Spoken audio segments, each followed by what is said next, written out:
Salut, salut! Donc c'est Erwan de espritentier.fr. Aujourd'hui, on va s'intéresser à deux trades. Donc généralement, j'essaie de choisir un trade positif et un trade négatif. En positif, on sera sur Eldorado Resort LLC. Voilà, ERI pour le symbole. Et sur le trade en perte, on sera sur l'action Air Lease Corporation AL pour le symbole. Voilà, donc on commence tout de suite l'analyse avec ERI.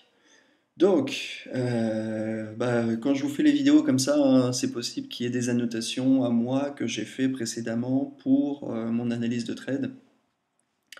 Voilà, donc on voit que c'est une action qui est quand même sur une belle tendance haussière depuis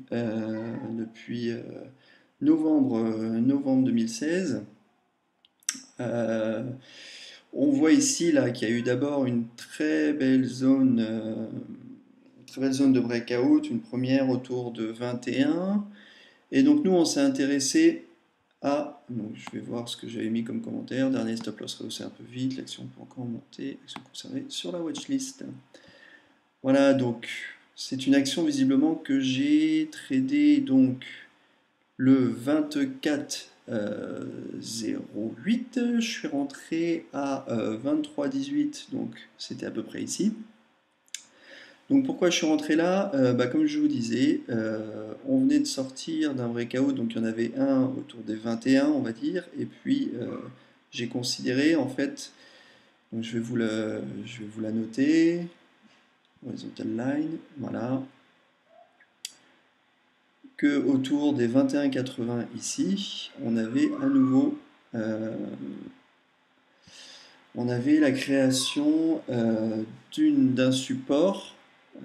On est venu rebondir ici le 18,08 qui était anciennement une résistance. Donc on est venu taper ici en juillet et puis casser en août, voilà, début août.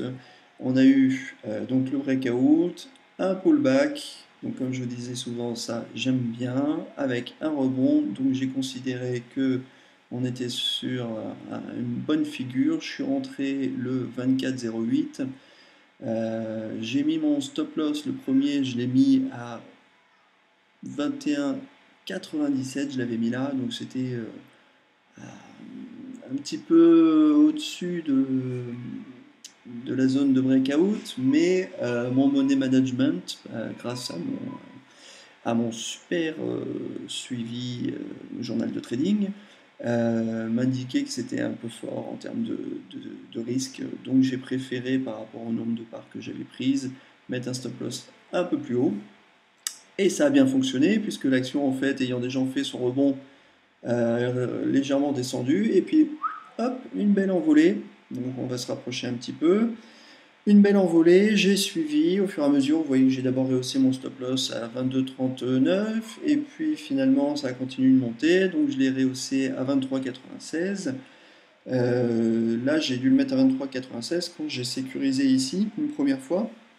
Donc j'ai fait deux sécurisations là, sur cette action. Ce que j'appelle sécuriser, c'est que je vends un nombre de parts de ce que j'ai. Donc généralement, je vends une première fois la moitié des parts, je vends une deuxième fois un quart des parts, et puis je sors sur le dernier quart. Voilà, comme ça me permet de sécuriser des profits au fur et à mesure que je suis le mouvement de l'action.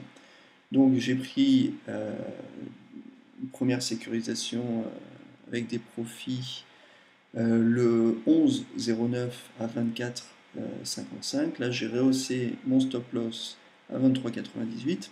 Le lendemain, on a à nouveau une belle hausse. J'ai décidé de faire ma deuxième sécurisation ici, donc à 25,25. Et puis j'ai rehaussé le stop loss parce que je considérais qu'on était déjà sur une bonne prise de profit. Si je fais le total, voilà, on était déjà autour des 9%. Moi, je considère qu'un bon trade, pour moi, un bon trade, c'est entre on va dire, 6 à partir de 6%. à partir de 6%. Après, si on passe les 10, c'est un très bon trade.